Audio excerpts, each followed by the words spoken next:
Scene script. Have you ever wondered who the richest person in history was? Not Jeff Bezos, not Bill Gates.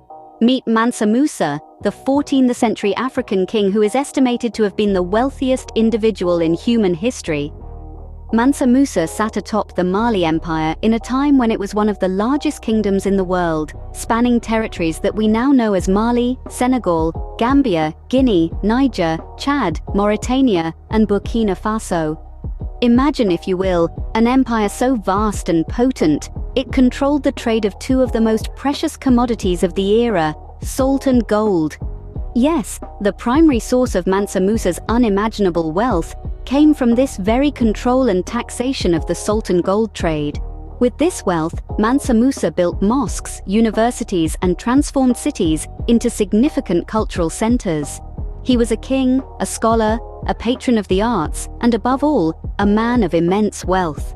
Mansa Musa's wealth was so immense, it's beyond what most of us can even comprehend. In 1324, Mansa Musa embarked on a journey that would make him famous beyond the borders of his own empire. He set off on a pilgrimage to Mecca.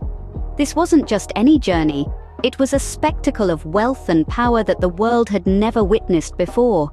Traveling with an entourage of tens of thousands, Mansa Musa's convoy was a sight to behold, with dozens of camels, each carrying over 300 pounds of gold. As he passed through Egypt, he met the Sultan of Cairo, leaving behind a trail of gold so vast that it caused the value of gold in Egypt to plummet for over a dozen years.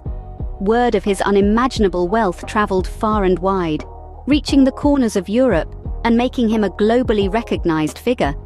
His journey to Mecca wasn't just a pilgrimage, it was a display of wealth and power that the world had never seen before. But Mansa Musa wasn't just a rich man. He was a leader with a vision to make his kingdom a center of learning and culture. Mansa Musa's influence stretched far beyond his immeasurable wealth. He was a visionary, a ruler who understood the power of knowledge and the importance of cultural exchange. His reign saw the Mali Empire expand significantly, incorporating key cities such as Gao and Timbuktu. But his influence didn't stop at territorial expansion. Mansa Musa sought to turn these cities into important cultural and learning centers in the Muslim world. He had a grand vision for Timbuktu in particular. He saw its potential to be more than just a city. He envisioned it as a beacon of knowledge, shining brightly in the heart of his empire. To realize this vision, Mansa Musa brought in architects from the Middle East and other parts of Africa to design and build grandiose mosques and universities.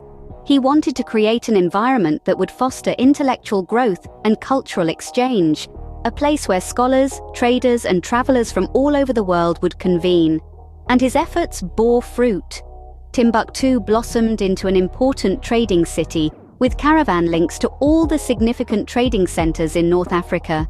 More importantly, it became a renowned center of learning and the arts, attracting scholars and intellectuals from near and far. This perhaps is the most enduring part of Mansa Musa's legacy. His wealth may have made headlines, his pilgrimage may have put Mali on the map, but his commitment to education and culture left a lasting impact on the world. Even today, centuries after his death, the legacy of his reign is evident in the rich cultural heritage of Timbuktu and the broader Mali Empire. Mansa Musa's wealth was legendary, but so was his impact on the world. He used his riches not just to display his power, but to build a legacy that would outlast him for centuries.